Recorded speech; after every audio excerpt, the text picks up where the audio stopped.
want your split to look a little more like this, then we got to start strengthening those hip flexors.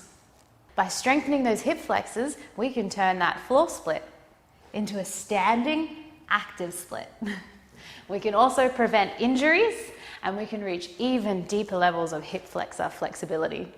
We got to close the gap between the passive stretching and that active flex. And one way you can do this is to include the 3 exercises in your routines that we're going to share with you today. You're welcome.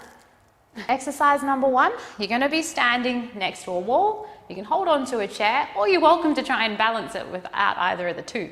From here, I'm going to straighten first leg out nice and straight, really activating those quads. So there should be no soft bends in either of those legs. I want both legs as straight as possible. From here, I'm going to give my leg a slight little bit of turn out, not too much, just a little bit, as I squeeze my knees, lift as high as I can, and lower back down.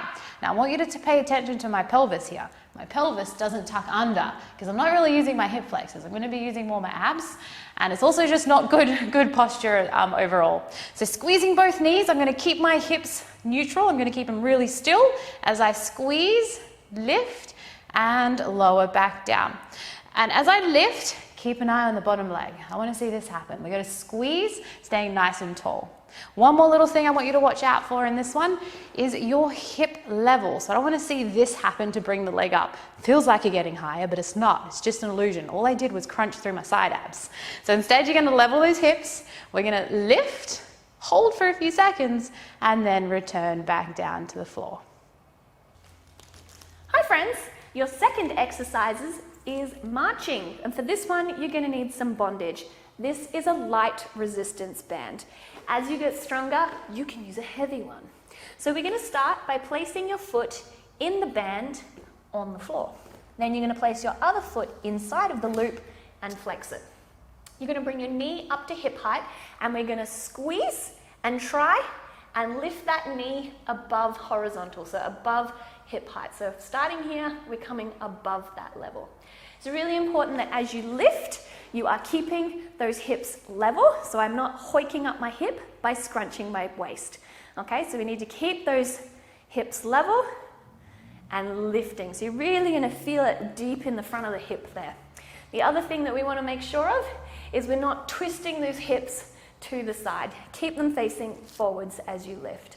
Really making sure that your support leg is straight and that your pelvis is in neutral. So I don't want you to stick your bum out, and I don't want you to scoop it under too far, because when you do that, then we're not really using your hip flexors, you're going to be using your abs, and that's cheating, friends. Try and do 10 on each leg. For exercise number 3, you're going to join me down on the floor. Beginning on your back, you're going to pull your leg up into your deepest hamstring stretched position. Now, that deepest point isn't with your butt lifted off. If your butt's lifted off, you pull too far. I want you to keep your butt super glued down to the floor, and also just checking those hips are level. So you don't have one side crunched up. We're going to keep them as level as possible. I'm also activating my quad here. It's just going to give me a little bit better hamstring stretch. Now from here, we're going to make it a little bit more fun.